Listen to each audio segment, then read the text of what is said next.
আজকে চতুর্থ দিন ট্যাম্পাতে।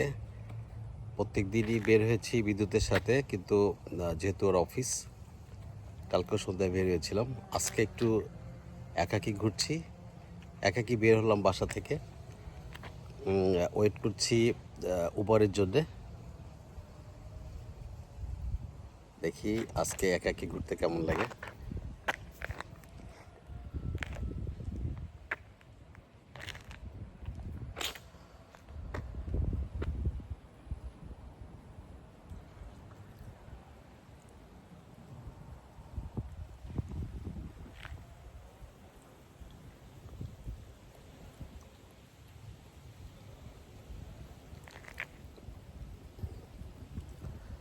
নিউ ইয়র্ক সিটি যেরকম প্রচুর লোকজন আছে, ঠিক তার অপোজিট হচ্ছে এই ফ্লোরিডা। এখানকার যে বসতিগুলা সেগুলা সারাদিন বাড়ির সামনে দাঁড়িয়ে থাকলেও একটা লোকজন দেখা যায় না। তো অনেক সময় আমরা মনে করি যে মুরব্বীরা এসে কেন থাকতে চায় না।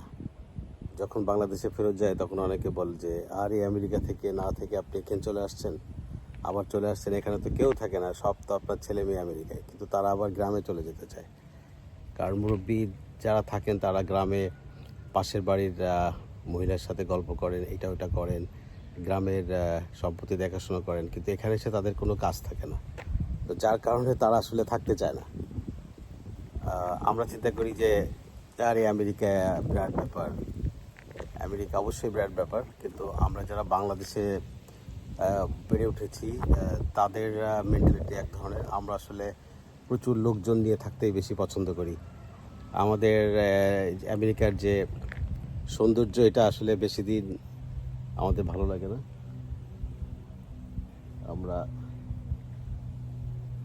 আমার এটা মনে হয় চলে আসলো কি না।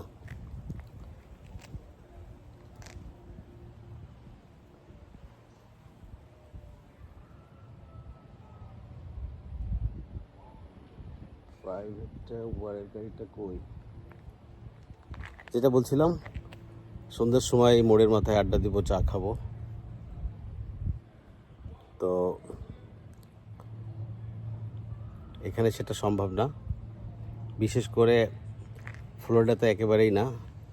তবে মসজিদে গিয়েছিলাম, সেখানে কিছু বাঙালি দেখা হয়েছে, সেটা খুব 4-5 জন। এই অঞ্চলে খুব কম বাঙালি থাকে। অ্যাকচুয়ালি বাঙালি যারা ম্যাক্সিমামই নিউ ইয়র্কে।